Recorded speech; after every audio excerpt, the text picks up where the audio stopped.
be under no illusions that they're going to get out of wherever the hell this is headed and vaguely resemble the actual story that Robert Jordan put into so many books. Okay, cut. Well, that's a wrap on season 2. Can't wait for you guys to see it.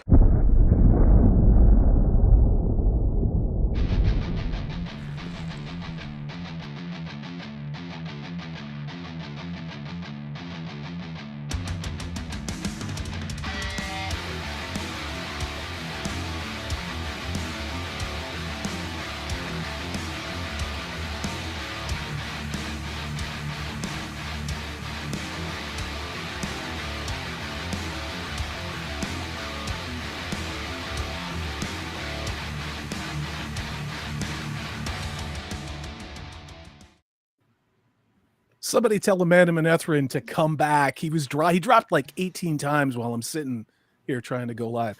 I want to say thanks to everybody being here. We got Nerdporial, Prophet of the Dragon, Alex Green on the show. Dude, I'm super stoked you're here. And hopefully Amanda Manethrin will come back. Who is in chat? Who do we got up in the hizzy?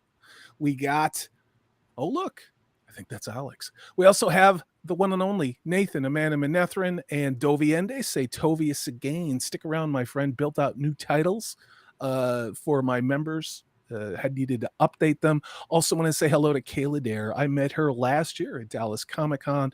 Really wonderful person. Now, stand by, chat. I'm going to stop my live stream to try and bring Nathan in to see if he doesn't drop again.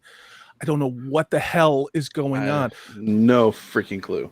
All right, we're going to roll with it. Hail, everybody. Chat comments will display on the other side. So what I wanted to do was, everybody here, we've kind of been on talking about what's going on with Rafe Judkins' Abomination. When the hell is it coming out? Oh, it's coming out in September. Then what the hell are they doing with the story? Why are they not showing us any images? But before we started doing that, I did some video recording with several people who are on this panel and people who are not to capture some of their reactions. And the reason why is I started going, you know what, we can talk effects. Did I just drop, guys? It seems I'm having connection. No, you're good. Issues. There was a little hiccup, but you're okay now. Okay. Apparently the Chinese are attacking the internet. They don't like you, man. Yeah. So what makes a good movie? What is the basis of any good movie television show? It's a good story. What happens when you don't follow it? What happens when you hire people who are writers of, say, CW shows or Toy Story movies or really terrible, like, tween romance shows? Well, you get something like season 1 of The Wheel of Time, not to mention the creative genius behind all of this, in my opinion, Rafe Judkins. Let's see who else we got here. We got Smile a While for Me is also here. It's great to see you. And we have El Kizzle Sadai. Well, cheers. Water and shade. Rafe Judkins does not even know what that means. Nope. Does he? Guys. No. Before we get into this, I wanted to play Where's Barney Frank? I found Barney Frank. So let's take a look at this article. Wow, I have 10 million things open right now. Bear with me. And now I can hear myself too. First, sorry, you guys talk amongst yourselves. Here we go. So hopefully you're seeing this, and I'm not sure why the internet is acting insane, but here we go. Barney Fife. I'm going to drop you guys out. So the first image of the Witcher star Emma Appleton in an unentitled Cornish folklore. What does this have to do with Barney Harris, or as I like to call him, Barney Fife or Barney Frank? What this has to do with is this is the next feature Barney Harris is going to be part of. So this is a UK horror film. And of course, you'll recognize this actress from the very first season of The Witcher. This is, of course, the one that confronts Henry Cavill in the courtyard at Baklava, or however the hell you say it, where he's the butcher of Baklava, Balklava. And this is the woman that he ends up stabbing who won't give up. Now, she's the lead in this film. However, our man, oh, good Lord, where the hell is he? He's somewhere in here. He's there in black, right next to Jodie May, Louis Gibreb, Oh, and that's what I'm Barney looking Harris. for. Yep, there it is. Barney Harris, I was looking down. So this is where he went. Now, we still don't know why the hell they got rid of Barney Harris. I'd like to think it's because he actually read the books, but it looks like this guy's career was not destroyed by staying with Rafe Judkins' Wheel of Time. Thoughts on that? What do you guys think about this? What did you think about Barney Harris as an actor, briefly? And Alex, because you haven't been on the show for a while, let's start with you. So my thing about Barney Harris was that he was fine. He was inoffensive. Most of my issues with Matt's character were entirely based on writing and direction. And I'm firmly of the belief that his departure from the show was a drug problem and a mental health problem, and not any of the rumors like the coof or anything like that. So if I hope that what happened was, he went to rehab for a year, he got clean, and he's coming back and he's going to make another step. I agree. Let's go ahead and go to you, Nerdportal. You are the newest among us to have read this series and then suffered through watching this. What did you think about Barney Harris as an actor? Not necessarily as Matt Cawthon, but as an actor. I barely remember. I mean, he was barely in the show. There you go. I mean, all I saw was Moraine. I saw her and Suwan doing their thing, and more Moraine and more monologuing from her, and Lan looking stupid and not looking stoic. Confused. Heron has his mouth open, and whenever he delivered lines, I'm like, what the hell did he say? Fair. And Matt just looked like the actor that Barney Harris kind of. The new actor looks worse, but they both look like drug dealers that are drug users. They're laying low in an apartment, collecting and playing video games, first-person shooters all day. That's kind of what he looks like. And then Rand, well, yeah, who's Rand? Yeah, Nathan, in brief, what did you think about Barney Harris or Barney Frank, depending on what word I say? The best cast out of a poor lot, the best performance out of a poor lot, especially considering what he was given. Overall, his removal from the show was the best thing for him in his career. I agree. While at the same time, it's just kind of like, okay, he leaves, no big deal because the show sucks anyway. Yeah, I agree. Steve, what about you, my man? Well, I think I'm similar with Alex's take. I think he could have been fine, just like I think Joshua could be fine as Rand, but they're not given anything to work with. And then, like, as to what Naporio said, I agree too. But again, not so much the actors or actresses' fault in this case. If they're putting them in robes that are dirty and making them look like sweaty drug dealers, well, that's not really, they can't really help that. They're right. That's what they look like. But can the actor really help what they put them in a wardrobe? No. So I think he could have done it. I think Joshua could do Rand, and I think the guy that's Loyal could do Loyal if they were actually given the stuff to do it. So I agree. And this, of course, while you were speaking, Steve, we're looking at the new and improved junkie screw-up Matt from a broken family whose father's a horrible piece of garbage and mother's an alcoholic. So where do all of these things start? As I mentioned, these things start with the writing, with the writers. One of the things that we looked at and I warned about was before the Rings of Power came out, what were the pedigrees of the writers behind that show?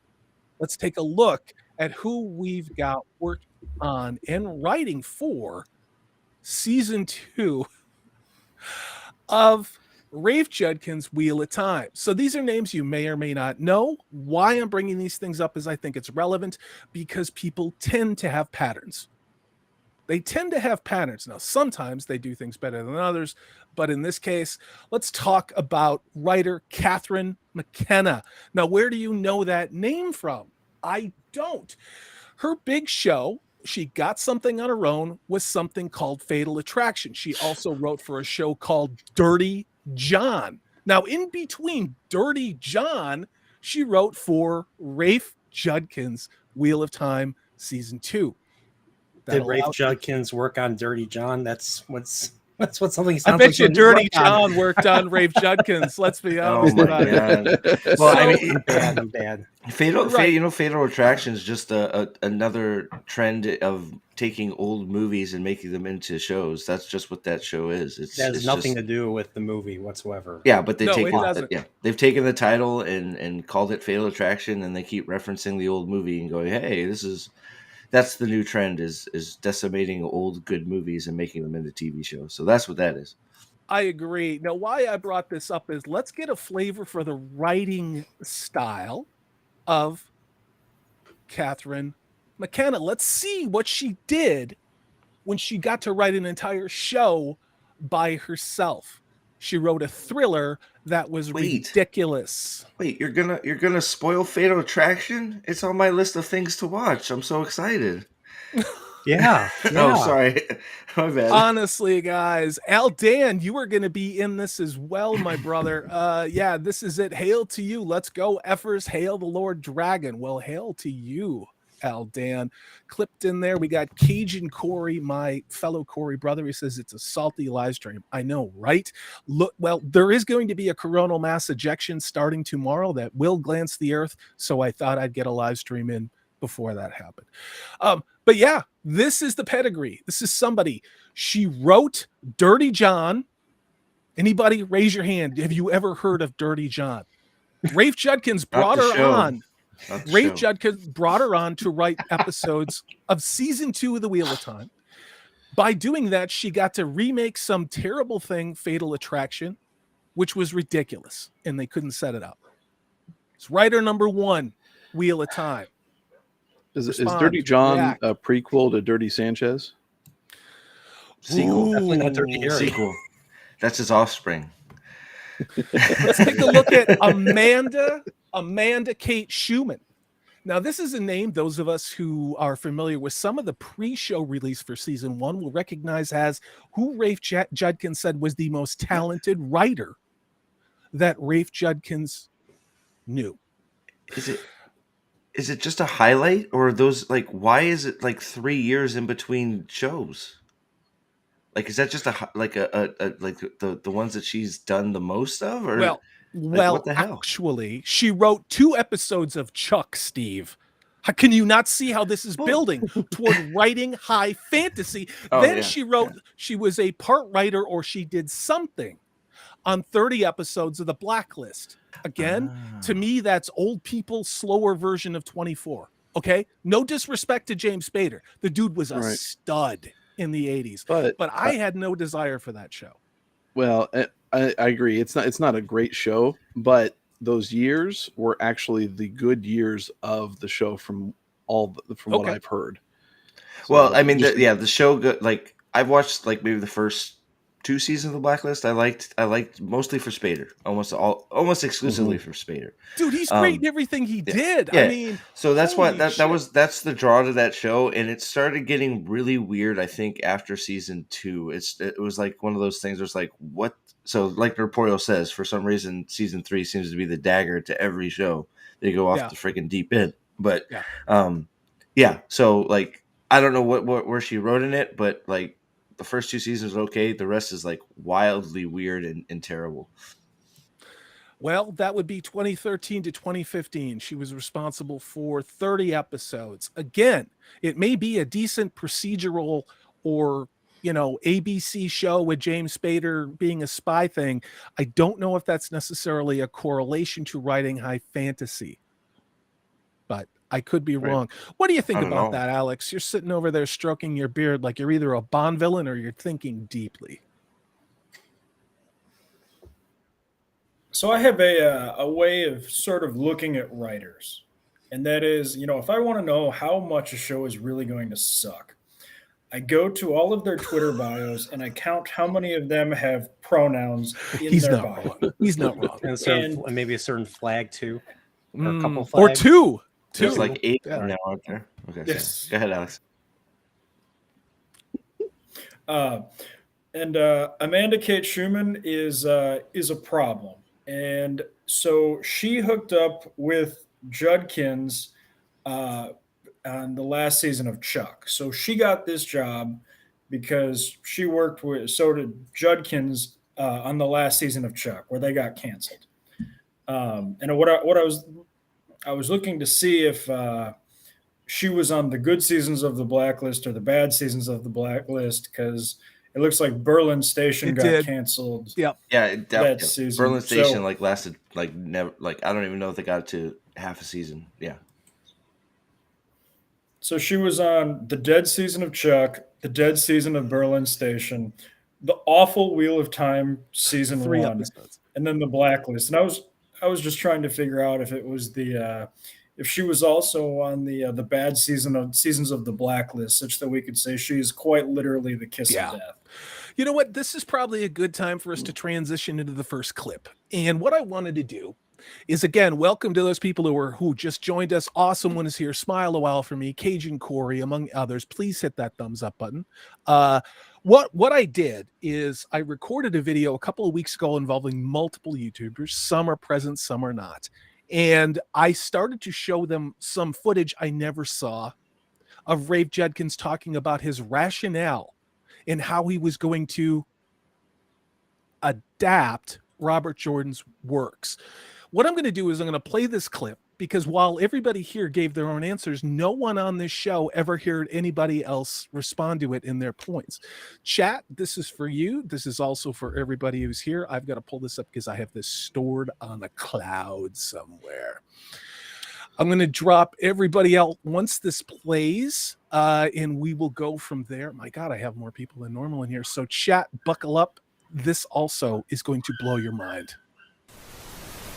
If I make just a literal interpretation of the books where they're just saying the lines that are on the page and we deliver them to screen, it will not feel right to the audience. We have to change things. We have to change things. No, you don't. Why fix something that's not broken? Wow. The only passion he has is to change the original work. He thinks he's better than Robert Jordan, apparently. You have to change things. No, to translate to screen is one thing. There is no reason that you can't take the dialogue almost verbatim off the page and make an excellent TV show that millions and millions and millions would like. That's why people like the books. It's not that it's not that I don't think anyone really cared that much about changing some things. That's not what he did. It doesn't have to be word for word, and you don't have to describe, dresses and all that beautifully purple prose, but come on. He didn't just change things. He just literally built a completely different character arc for people of its particular, funnily enough, gender, and completely changed their characters. Completely. To sit there and change things because you think it's an issue with not feeling real, I'm sorry. I get a lot more real out of the book. There's no reason you couldn't just take it from the page and put it on there. If you had any talent, your job would be freaking the easiest thing on the planet. So it doesn't even matter about what you changed. It's not that you changed things. It's that you didn't put the people in the books in the fucking show. That's the problem. Which means he doesn't like the way the original work is done. He doesn't think that Robert Jordan's words are good. Nobody knew what I was going to show him. And you can ask people on this panel. Nobody saw anybody else's reactions. Nobody was prompted in any way. I simply showed them clips and had them respond. And I edited in all these people and more. And I wanted to sort of build a story where we're not all in echo chamber. I think that Al, Dan, and Daniel, who are not represented on this panel, had made some exceptional points. But gentlemen, I'd like you to kind of respond. That's not necessarily to yourselves, but was there anything that anyone else said that wasn't on the interview that I did with you that stuck with you?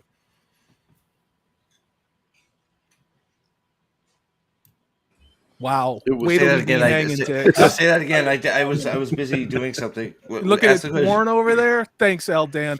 Was there anything that Alex, you haven't seen this before, and scheduling didn't allow us to work. I'd love to capture you for some other ones because I want to do it on another thing. You and Lady B and Pips as well. Anybody else over there from the White Cloak side that is so inclined. But What did you guys think about what Al, Dan, and Daniel said? Because they're not here. I actually asked Daniel to come on, but I don't think he's available. And but I'm going to kick it to you. Let's start with Amanda Manethrin. What did you take away from that? Were you shocked by anything anybody said? No. I would have been shocked if any of those that you would had put on there, who are free thinking individuals, not mind bludgeoned automatons, had said anything different than what they did say. You know, that they were well thought out points that really counter everything that Judkins said through his affectation. Let's go to you, Alex. You hadn't seen that, and you hadn't seen that clip of Rafe Judkins saying what he did. When he said we have to change things, we can't just take things in dialogue directly from the book. You know, not like Peter Jackson did to great success. No, Rafe Judkins has to bring in people like Amanda Schumer from Chuck to come in and do things. What did you think about that? Oh, you actually stole my point exactly. I was going to say, on the White Cloaks channel, we got a couple people on this panel going through our Lord of the Rings book club, and I have to say, I knew that the Peter Jackson edition, adaptation was good. I did not realize that like 65% of the dialogue from that movie is directly taken from the books. Boom. And I think everybody can acknowledge that that is the best adaptation to film that we have seen. And I will be the first to admit, I don't think that I don't think the Wheel of Time necessarily has quite the abundance of dialogue that, the Lord of the Rings has, as far as, making it easy to translate. But why would you not try? Why wouldn't you try to take as much dialogue as possible and fail that way rather than fail trying to do your own thing? I'm going to kick it to Nerdporial. Again, you were spurred on or encouraged by a lot of people here to go read the books. You read the books. I was on a couple of your shows. You were on my channel talking about Robert Jordan's books, The Eye of the World, The Great Hunt. When you watched that video, you said the F-bombs a lot, and I appreciate and respect that. But in retrospect, is there anything that you'd like to add seeing that clip again? About Rafe Judkins. Rafe Judkins.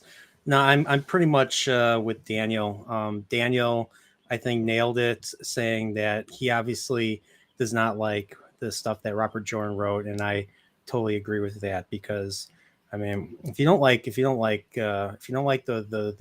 dialogue, the prose that Robert Jordan wrote, why even adapt it? Good question. Other than for a paycheck, that's all, and as a stepping stone. Well, what I did, if you look at the thumbnail for this, it's a little busy. I normally don't like busy thumbnails, but I wanted to show the totality and the evolution of Rafe Judkins.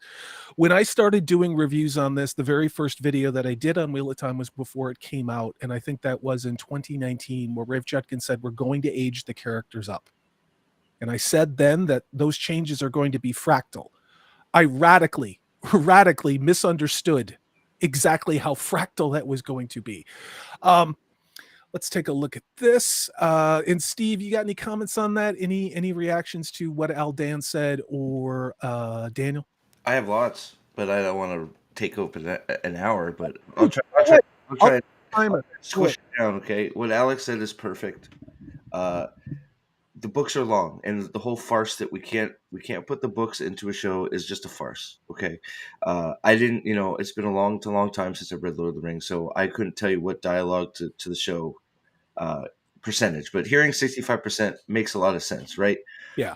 The whole reason people love this stuff is because of the dialogue. Yes, you have the stuff, the descriptions and all that, but the characters interacting is where the meat of most of these stories is at, right? And yeah.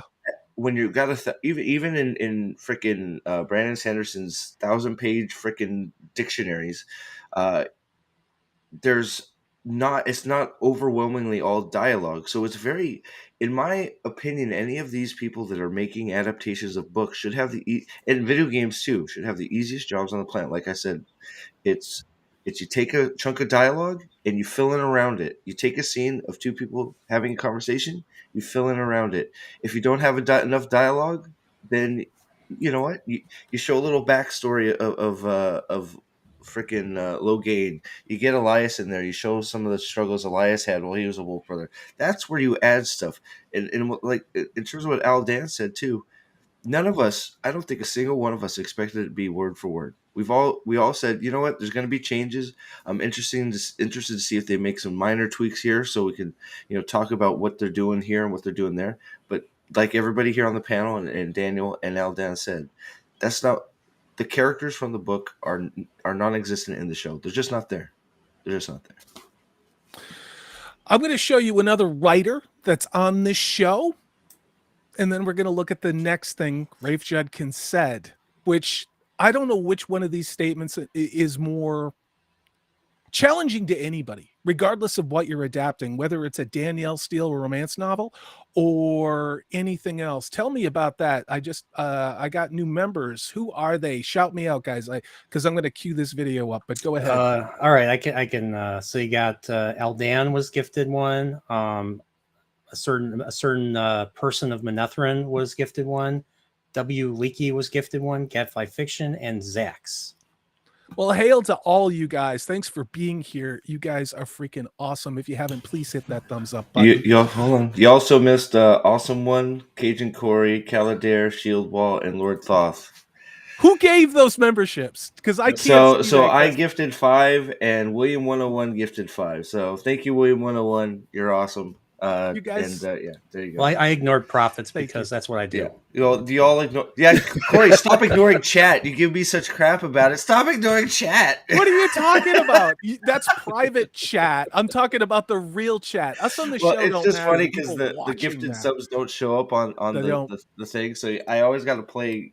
So yeah, if ever your gifted sub notification is missed or your membership, it's because on all the backs, if you don't stream it all. StreamYard, Restream, it doesn't show you those. So you sort of have to have 3 screens up to catch those. So just if anybody wonders why they've not been recognized for a gift or something. Sorry, Salty. No. I will be updating. So I have a new outro that has all of my channel members, including those that rejoined after my little sabbatical. My disenfranchisement with this platform. Let's just call it that. I will be adding those new members to that. So check that out. We're only going to go about an hour and 15 tonight. Let me go ahead. And I want to say thank you to Prophet of the Dragon and thank you to William 101. William 101 is one of my oldest subscribers. I think he's been a channel member for 17 months. I am deeply honored and I am really humbled by that. And I hope that the content I make and the company that I keep have warranted your support like that. So thank you all. And thank you very much, Steve. But I did get Steve to eat a mayo packet live because I got 10 members. It's true. So, it did happen. It wasn't entirely selfless. Yes. So here's another writer for season 2. And you'll notice that they have the June wheel of that. John McCutcheon. I don't know this name, but John is a writer who worked on the Wheel of Time series 2. Prior to being on Wheel of Time, he was known for writing 3 episodes of Impulse 3 years ago. Impulse is a show, I believe, on Apple TV that was canceled. It was about a girl with telekinetic activities or telekinetic abilities. Again, teen drama, and then also did a short film called Reverence. There's not a lot of information on this guy. Let's go ahead and show the tab here. This is the show. He only wrote 3 episodes of Impulse and then wrote this short film. Again, what is the pedigree? What is required for someone to be a writer for the Wheel of Time? Has anybody here ever heard of Impulse? The silence is deafening. Yeah, nope, 0.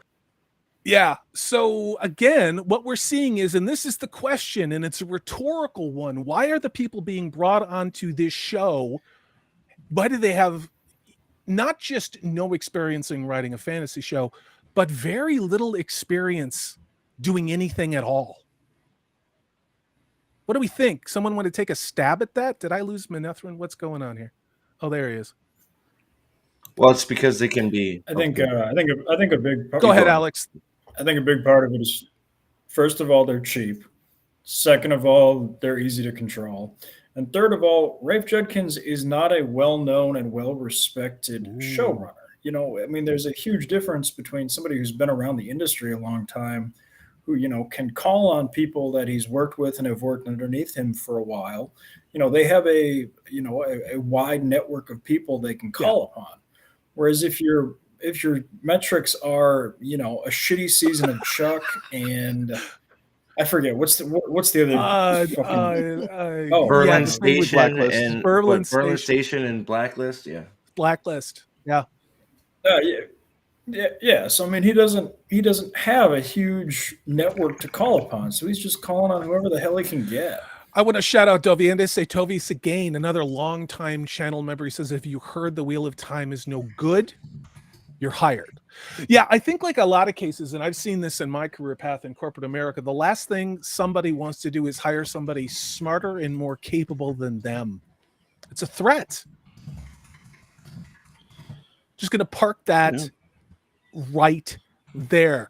All right, guys, let me drop this thing out. I have 10 million things going on right now, but this is McCutcheon, Impulse. I think it was actually on CW. Could be wrong. But let's go ahead. Let's take a look at this video. This is another fan favorite clip of several responses. I don't know which of any of these is the more horrifying, but I think this has to have serious consideration.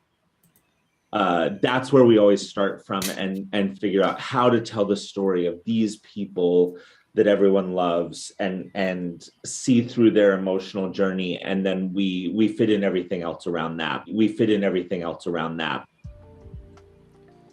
What the hell do you mean by everything else? The biggest problem with that is the characters that we love aren't on the screen. They haven't got onto the screen yet. It's called storytelling. It's not an emotional journey. I mean, maybe for like a 12-year-old girl, it's an emotional journey. But for grown adults, we call it storytelling. So really what you're doing is you're trying to fit names and things from the books into storylines that you've developed yourself and poorly written yourself. That's not how I would take something that is already done and finished and then try and put it in a different medium. These characters are just shells with the name. They're going to places that are supposed to be there, or we take out the places they're supposed to be, and they don't act or feel anything like the characters that we love. Again, this fits the playbook he has. They want to do their activism, and everything else just gets fit in around that. And then we're watching them do whatever it is that you want them to do, not actually what they're doing in the story. I thought that was a really powerful take, series of takes. Once you understand the logic behind season one, which is it's an emotional journey. And I have to agree with a lot of commenters here in that video, because I said it when the show first came out, I saw somebody write names on post-it notes, stick them on a wall, write concepts, put them on another wall, and then probably either get high as hell or drink a lot of tequila or do meth or whatever the hell it is, and then allow homeless people to put those two things together. So we've got Perrin, who's a mouth breather, who's married. You know, we've got Matt, who is a degenerate, whose father is a philanderer with young girls, whose mother's an alcoholic. You know, how else do you get to a place like that? Now I'm going to open this one up, and I'm going to go to you, Steve, first on this one. What do you think in watching that video and the reactions of Al, Dan, as well as Daniel and other people? I mean, looking at it again, do you have a different thought, or what do you think? No, I just, I keep thinking about like what we're talking about here, and then I loved it. We've looked at 3 writers now, right? And then of course, the destroyer of Wheel of Time himself, Rafe. But I'd love to get the 3, at least these 3, into a room and be like, have you read anything of what you're trying to write for? Because you're just trying to fit, as he said, this emotional stuff around everything else. You're filling it in backwards, right? Do you even know like anything about the story, any of where it's supposed to lead? Because sure, you're pulling random people out of the air. It's like, I guess if you pulled a random person that was a Wheel of Time expert, maybe that would make sense. But these people are just writing, like you said, little sitcoms that fail, and they're expected to fill in the blanks. And it's like, shouldn't a requirement to be on a show like this to have read the whole series, so you at least have an idea what you're supposed to be doing, what it's supposed to look like, what's supposed to feel like, since it's an emotional journey, right? So, well, look at they seem to be following the same path as Disney with the MCU. You know, whatever new abomination they have on Disney Plus, what did they tell the writer? I'm not going to give that show any goddamn marketing because it's pathetic. All of it to me is trash. The MCU lost me with WandaVision. I went and saw the Multiverse of Mediocrity, and that was it. I'm never going to do another Marvel video on this channel. I will never talk about it. It is dog shit. Sorry. It's a hot take. Alex is nodding along like he might have something he has to say about this. You've been very patient, sir. What did you think of that statement from Rafe Judkins in emotional journeys and stuff like that? It is, to quote a diminutive Jewish man, facts don't care about your feelings. And the facts in this instance are the book. And I think it is absolutely insane and really just goes to show how fucking massively different everybody sees the world, that Rafe Judkins somehow thought he was delivering an emotional journey for Rand, Matt, and Perrin in this season. Like, what a Steve's ridiculous gonna explode. bit of nonsense. Nathan, you and I, this is how we all met. I didn't know these dudes. I didn't know Steve. I didn't know Nathan. I didn't know Pearl. The reason why, and Alex too, was because of this show. It was about, you know, and the same thing with someone who's no longer on YouTube, who I did my first video with. And of course, it was because of this show. We were so excited for it. We weren't rage farming. We just could not believe what the hell we saw. And then we tried to warn people. There was a Vanity Fair article. There was an article in The Verge. There was an article in Forbes. And that's when all the bots came after me. And I got downvoted into oblivion. I had videos just talking about this show and the reviews of it that I only had a 30% like ratio. And then guess where all those bot accounts or shills went after episode 2? Disappeared. Well, it's funny because like I just revisited like some Matt stuff because of the picture of Doom, right? The picture that I think is foreshadowing the erasure of Matt. I think they're going to erase as much of him as they can. But I went back and I looked at that video. That was prior that Matt video I made. I think it's called the Assassination of Matt, similar to what the assassination of Perrin on the White Cloaks channel, but I did it first, so blah. No, I'm kidding. But the like to dislike ratio is about like it's got 55 likes or 55 dislikes to 90 likes on that video, and that was back when I was actually trying to be positive and say before anything came out, and I'm like, let's give it a chance to see. But Matt, we can tell it's screwed already, right? I was just laying out the facts. You could tell he was screwed from the get, right? So yeah, it's amazing. So, but all I can think of as we're talking about this stuff is the stuff that's not going to be in it, and it disappears. Which is essentially 3 books, because the Eye of the World won't be in the show, the Great Hunt won't be in the show, and the Dragon Reborn won't be in the show, but there will be feelings and there will be lots of representation. Well, we're pulling from everywhere according to him. So he wants it to feel like all 14 books are represented in each show, right? So we maybe get some Crown of Swords because a certain Aes Sedai's might show up because they're besties on Twitter. But who cares about the actual story? I see this as he is now basically hiring friends, whether they're qualified or not. If you kiss up to him enough on Twitter and you're an actor, you might get a role. Because that's straight up looks like even whether she's a good actress or not, and she's okay. I forget her name.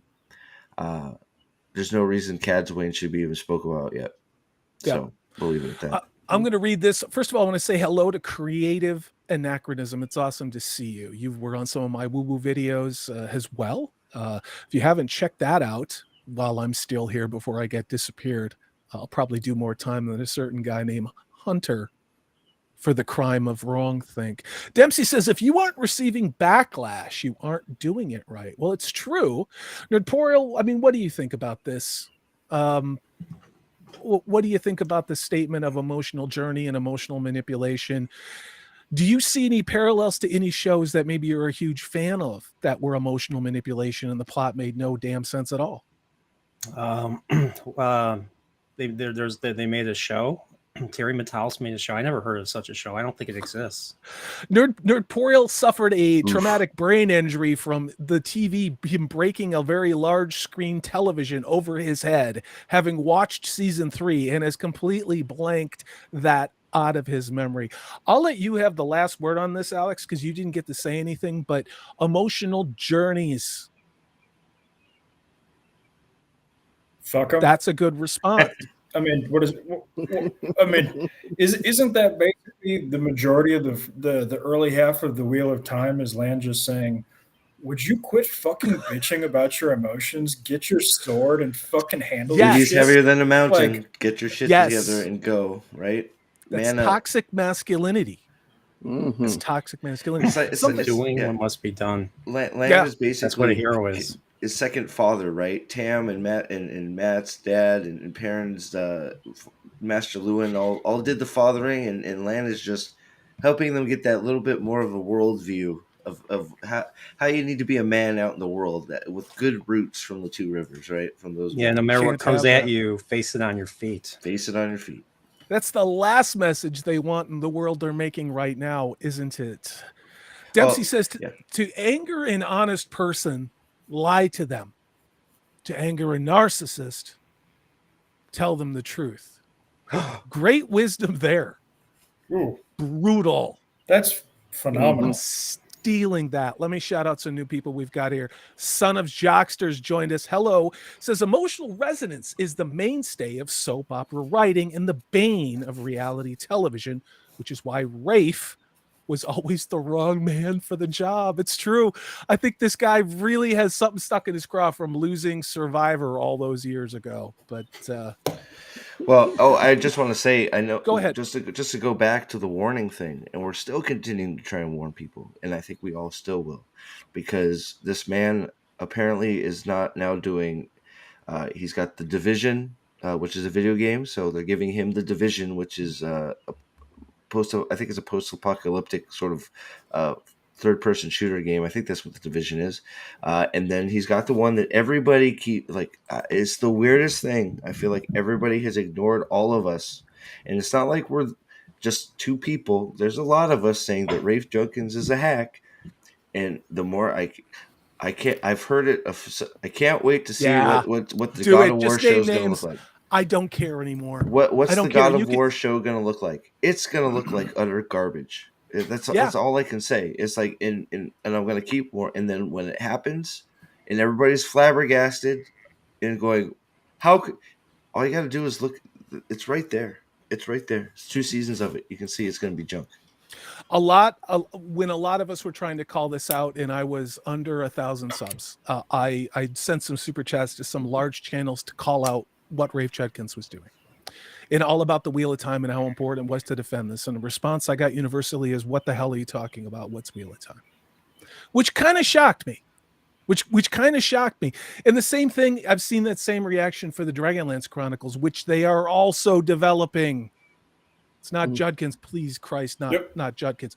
But my point with all this is, we are all different nerds and our own different things and things that we like and things that we don't. I'm sure there are people who are huge Flash fans that read that comic book for years and maybe even like the TV show that are losing their shit, not understanding why more people aren't talking about what either a bad job or a good job DC did with the movie. I get that. In the case of Wheel of Time, you were talking about, I would say, arguably within the top 10 fantasy series of all time, easily. And brand recognition, this is it's not at the tier of Tolkien. It's certainly not our Conan, but it is in arguably the top 5 fantasy series of all time, in my opinion. And I think that's why we're all here. We're all going to say that. But I think we could all agree, even those in chat, this is the top 10 fantasy series of all time. Oh yeah. Well, I mean, like how many 14 book series are? Yeah. When did the last one come out? and you still get people talking about it to this day, picking it up, reading it. I mean, Emporial here is, Jacob Ironside is, my son is. You get a whole bunch of people that have just said, "Oh no, I picked it up because I was looking for something." You don't have many books that have gone 14 books that are still being picked up by brand new readers to this day to see what it's all about. So there are several booktube channels out there on YouTube that shot up, just shot through the roof in their subscriber count because of Wheel of Time and their reads. Alex, you had a little bit of lag. Go ahead. Wheel of Time before Game of Thrones hit it big on HBO. You may need to drop out and come back, man. I'm not sure what's going on. Alex, I'm gonna fantasy series. Yeah, drop out.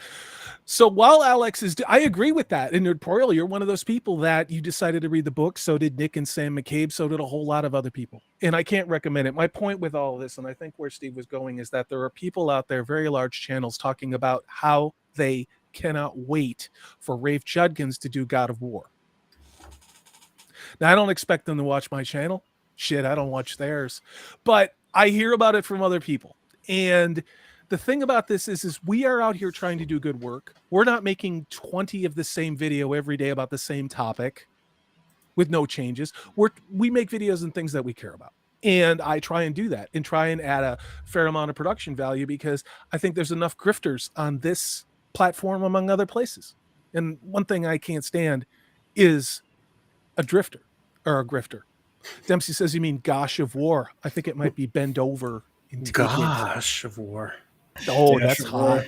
Well, I think the most rewarding thing from doing this for me, besides from meeting not only you guys and a whole bunch more people and, interacting with everybody in chat, is you get a lot, smile a while for me. I need to read it. Mags, she's going to start reading it. So just like bringing attention to the series to people that have never even, they like fantasy, but they didn't think about it or whatever. It's like, oh, wow. Okay.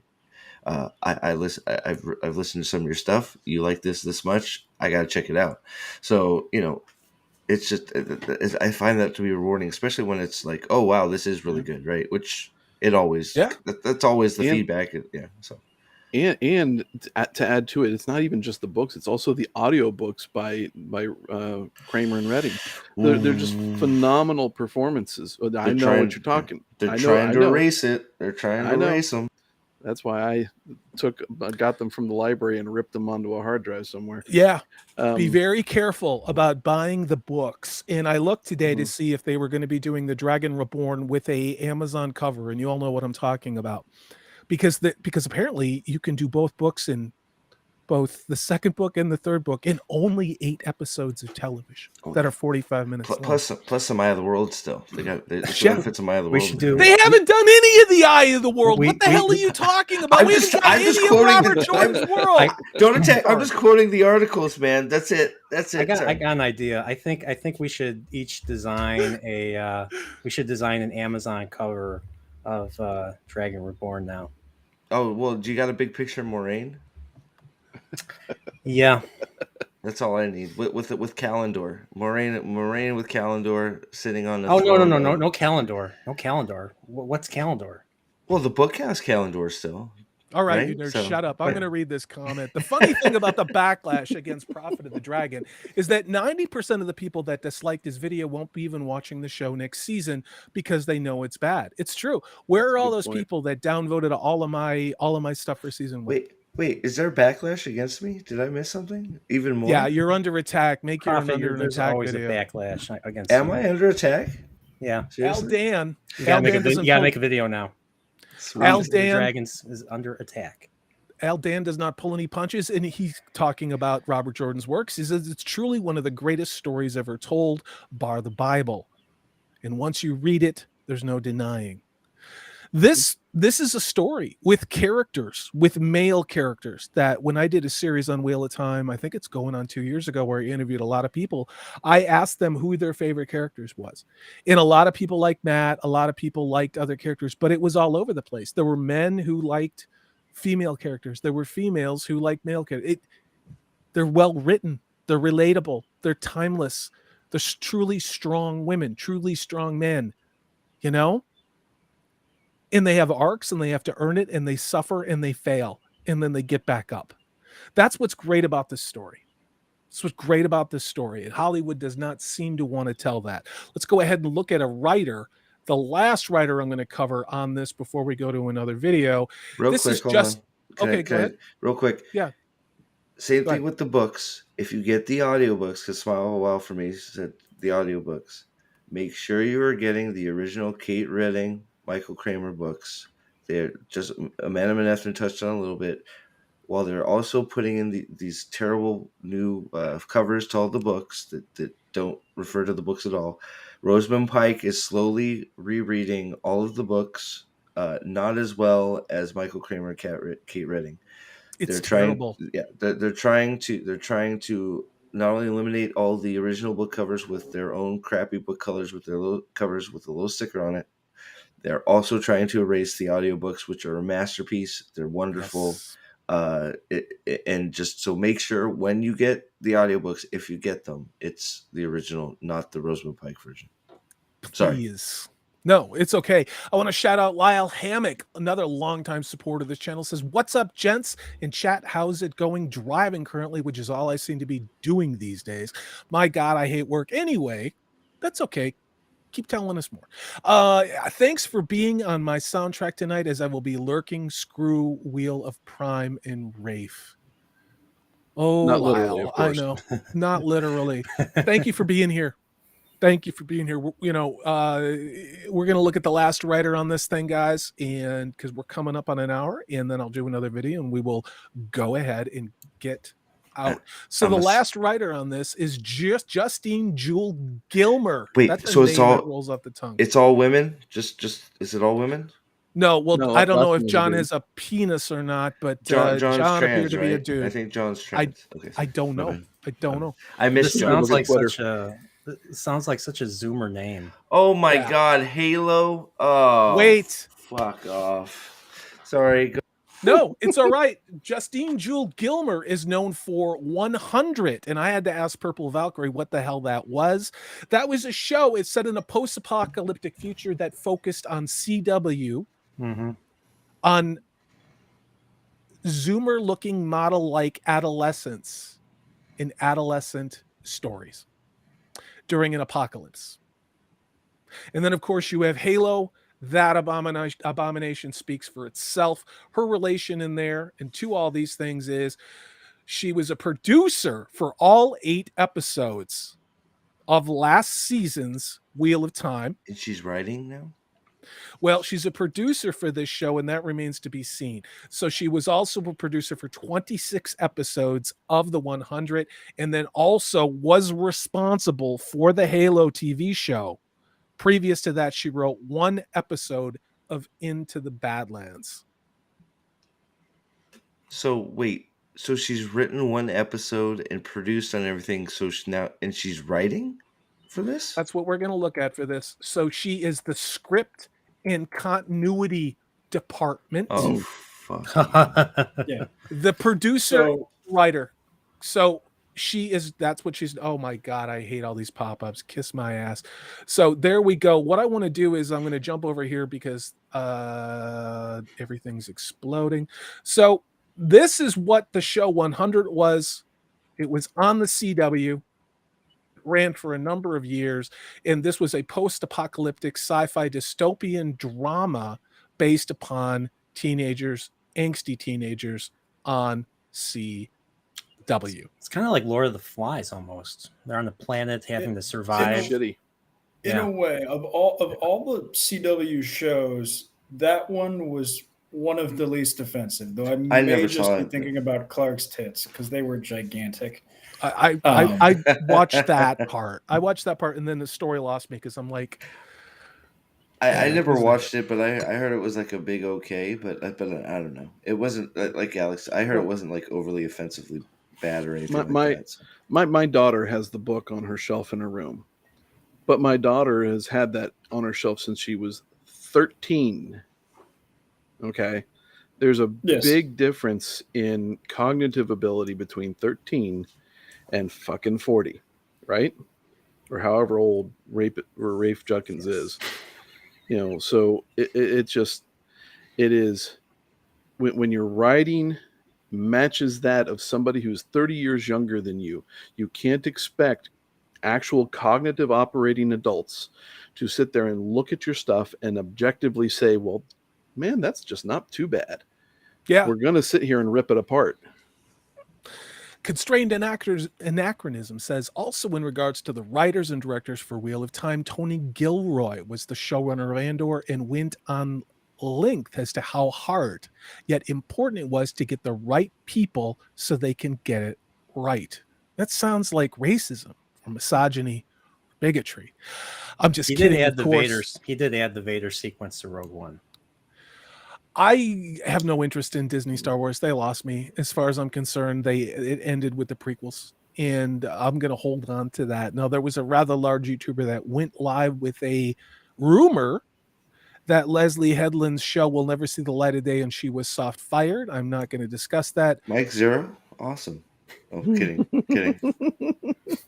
I'll believe it when I see it. I did a video on that woman, and that is the last type of person based on the attitude that you want in your Star Wars. So we got a lot of love here. We got a lot of love for the audiobooks in chat. Eldan says, oh no, Halo is the only thing that possibly made me madder than this. It's true. Kayla Dare says 100 was just okay. All right, so here's what we're going to do. We're going to look at one more video. These are the writers behind this, and of course, Mr. Rafe Judkins himself. We're going to go ahead and listen to another clip of this. I have more clips. I'm going to be doing this in another show where we review these things. And yes, I know how to live stream. Let me just pull it up real quick. Video storage. All right. This is another egregious one. Those of you, I mean, I had never seen this, and I thought I saw all the Rafe Judkins cover there was. Let's just do it. Here we go, chat. Oh, wait, I'm going to drop you out. Here we go. And a lot of the adaptation involved in the first season is taking elements that are iconic of Wheel of Time as a whole series of books and infusing them into the story of the first book so that first season really feels like hopefully the whole series of books. Did he just say that we want to pick up all the themes from all the books and put them into the first No wonder it looked like dog shit. Like, just adapt the first book. I don't get it. I don't understand. I think he even knows what he's talking about. So how can we trick you, the audience? How can we make you think this is Wheel of Time?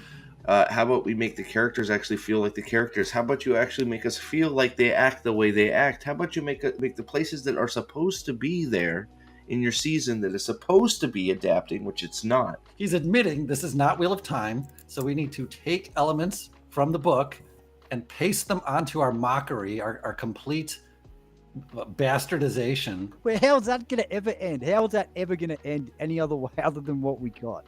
There is no adaptation here. This is just theft of a name, theft of people's name, theft of places. There is no Wheel of Time here. You sit there and say adaptation. You keep on using that word. Here's a line from The Princess Bride. I don't think it means what you think it means. We're just inventing something that we want to do that has nothing to do with the Wheel of Time, but we got to make sure that it has certain things that look like the Wheel of Time so that all the so-called fans can pretend to love this show or tell themselves that they're watching Wheel of Time.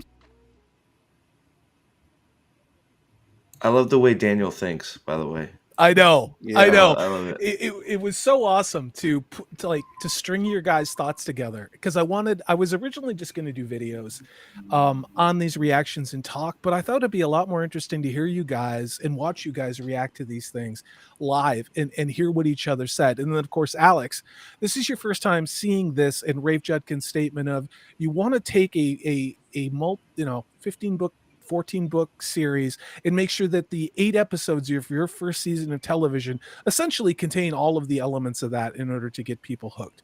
What are you thinking about this, Alex? Well, this goes back to the first section when they were talking about emotional journeys. And I just want to pose the question, if you take things that happen in the final sections of the series and move them up into the first season, you can't have emotional journeys because the beginning and the end of the emotional journey is now in the same spot. So are we going Who to be needs going on character the development? same? Who needs to Yes, develop exactly. characters? You just need emotions because nobody's watching the show anyway. They're on Amazon or they're looking at porn. Is that really the thought that we had behind this? What do you think about this, Brian Nerdporial? You saw this. I mean, you're seeing this again for the first time in several weeks. What did you think of some of these reactions? Oh, I thought Daniel was awesome. I thought Aldan was. I loved his reaction. I hated mine though. I need to step it up a little bit. I think you're right, though. You may have been drinking that night. That's true. That's but true no, too. see, but I think you're right. I think your reaction is actually spot on. It's a confusing statement. You're doing what? Like you're taking from.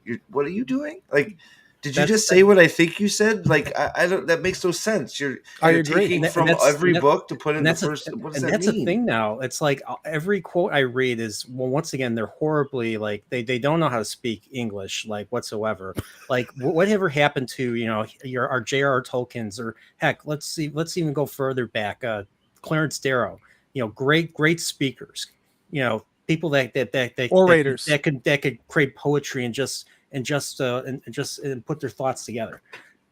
Every time I read like journalism, quote unquote, I'm like, what are they really saying? You have to really look at it, and you're like, you figure that out, and then and half of this tough the way they even say it, it's just like it's like they're holding something back. You can kind of tell they're holding shit back with the run-on sentences and like what I'm doing right now because I'm trying to get everything out in the forefront. But it's terrible. It's terrible, and like he said, I mean, he's trying to incorporate elements from the entire book series. I mean, just once again, you have a first book, you have a starting point, start it, and then work your way up. Earn everything, earn love of the characters, earn their moments that will emotionally resonate with the reader, or sorry, the viewer, and just keep stepping it up until building it up to the end. Aldan says, yeah, that's why I had to clarify too. LOL. It's hard to believe these people are real and got through primary school. I think the reactions are important again, because when I showed the clips to these guys, they had no idea what I was going to show them.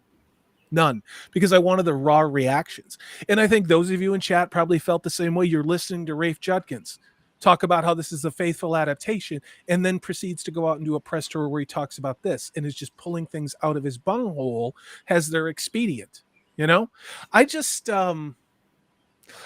find all of this fascinating. And I think what's really strange about this is, when is the assault going to come to somehow market this show and say it's still Wheel of Time?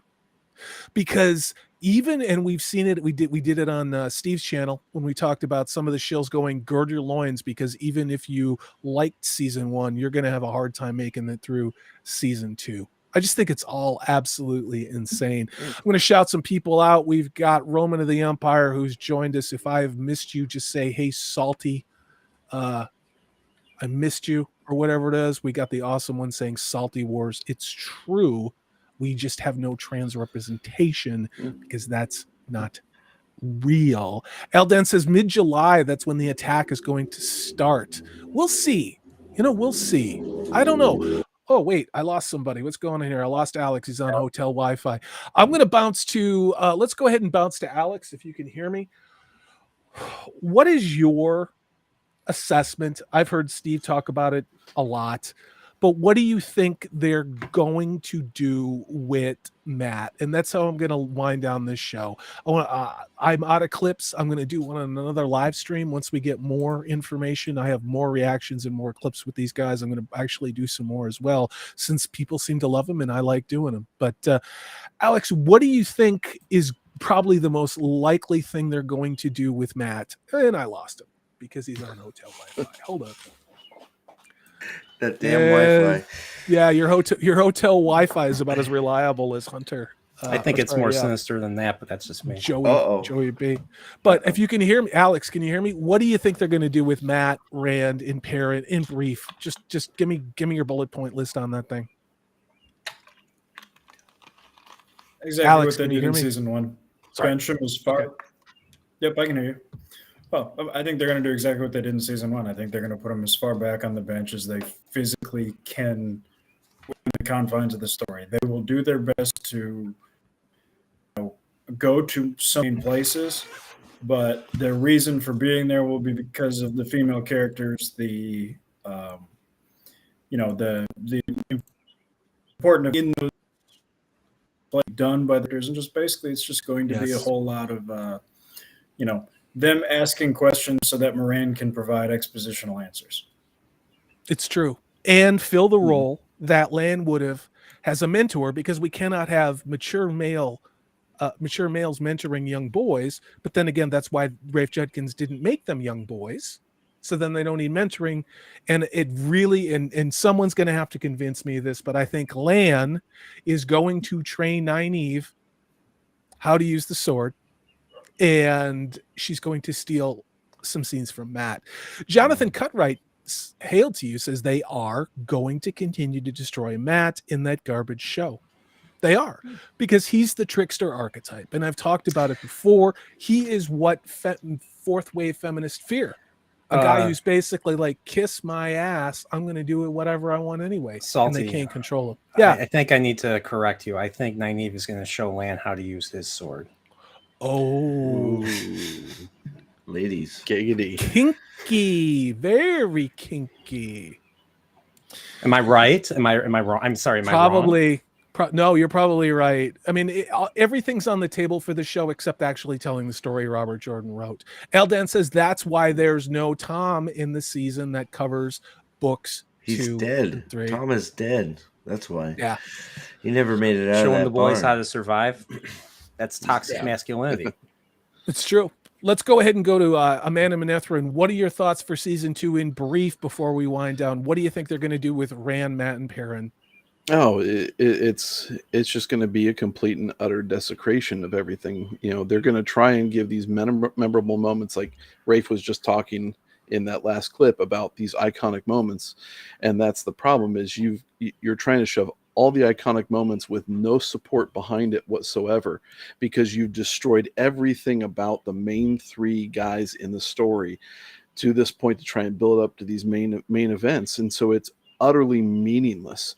And so you're going to see more crying because the emotion is what they want. And the problem with that is emotions come and go. They are all very fleeting things. And so when you get through the emotion, then what's left over after that? And what you've got is a pile of dead bones.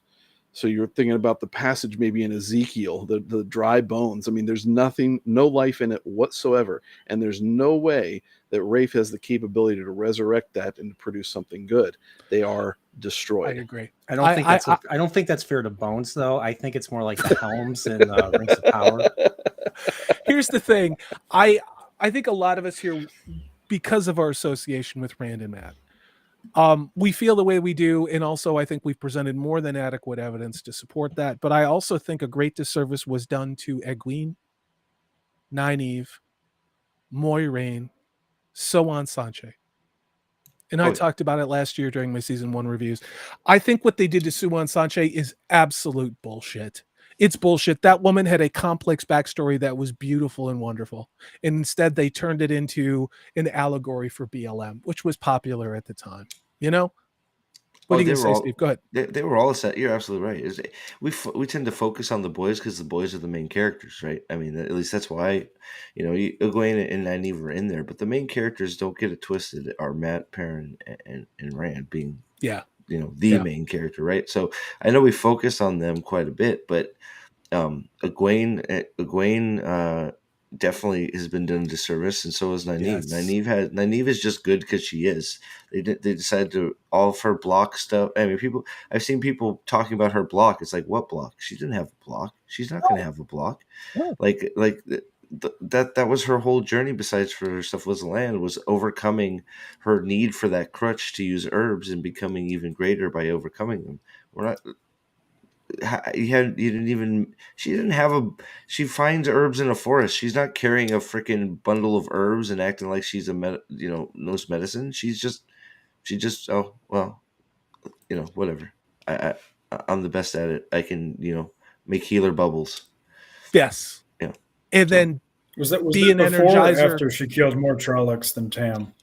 Oh, that's true. Yeah, that's true. That's true. Well, that's why she the needs to other learn to use a sword, right? Sorry, go ahead. No. The other thing is too, going back to episode 8, where she was essentially a Duracell battery for another bestest ever girl boss who blew herself up and then killed the show's Nynaeve, who was then resurrected from the dead by an untrained, not Egwene, who, even if she would have been trained, would have never done that.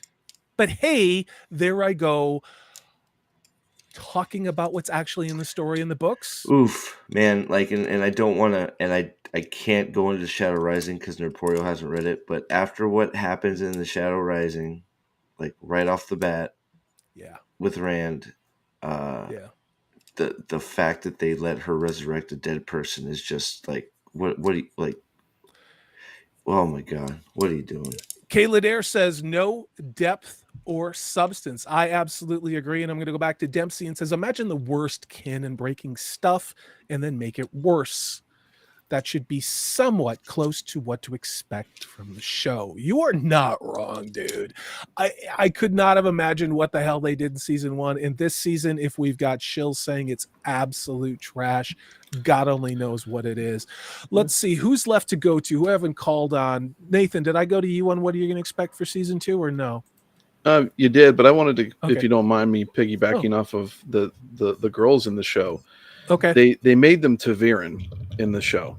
And that was the biggest thing, because what you lose then is the strength of the character that the girls had in the books, of how they are pulled about by the Taviran, and they still are able to do all these things to affect what they needed to affect in the books. The character development, the personal growth of each character throughout the series, based on the fact that they are not Taviran, so the pattern isn't forming itself around them, and they still have motive. They still have their own things that they want to accomplish, and they go about being able to do those without the extra Taviran help at the same time. Yep. Let me shout out Smile a While. She says, it's like my mom frequently told adolescent me, quote, emotions are frequently not the truth, no matter how true it feels at the moment. You can apply that to a lot of things, geopolitically, especially economics. Nerdporeal, I think you're the last person I didn't cover on this one. What do you think they're going to do with Rand, Matt, and Perrin? And then we are going to get out of here. Go ahead, brother. Rand, Matt, and Perrin. Well, Matt's just going to be laying down, crying. Perrin's going to be walking around with his mouth open, not knowing what he's doing, not using that axe because he doesn't have an axe. Doesn't even have a hammer. Doesn't know how to do anything. Perrin angry eyes. He's just angry eyes, yeah. He's just going to be a useful idiot for one of the girls probably. Avienda, yeah.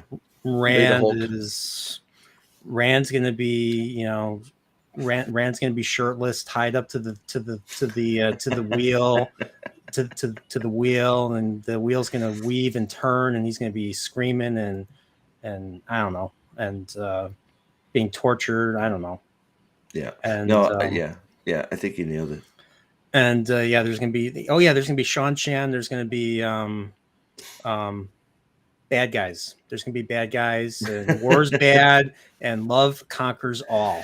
There it is. Love conquers all. Yeah, I think, Rand, they're just, the only reason I think they mentioned Dragon Reborn being part of this season is so they can F off Rand. So Rand could just disappear for large chunks of the show. I think he will. He will. Yeah. And I just from the shots we saw, I don't think Lan is actually going to be with Nynaeve very much, but I think like Alana's warders are going to teach her how to sword fight because she's going to be a natural or some bullshit.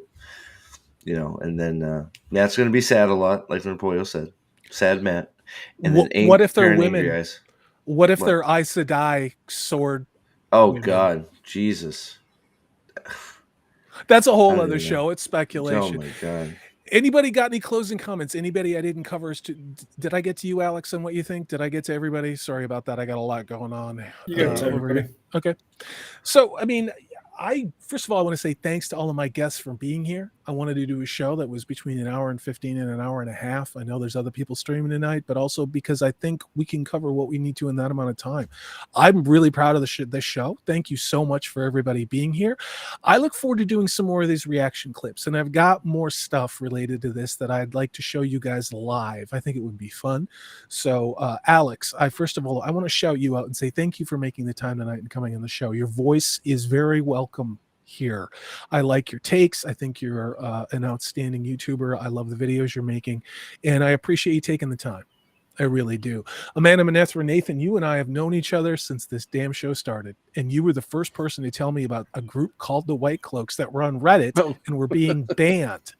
And it was actually Nathan, Amanda Manethrin, and Steve, Prophet of the Dragon. I said, find out some research and we'll do a video on it. And that's when we started talking about people suppressing honest opinions as to what Rafe Judkins was doing.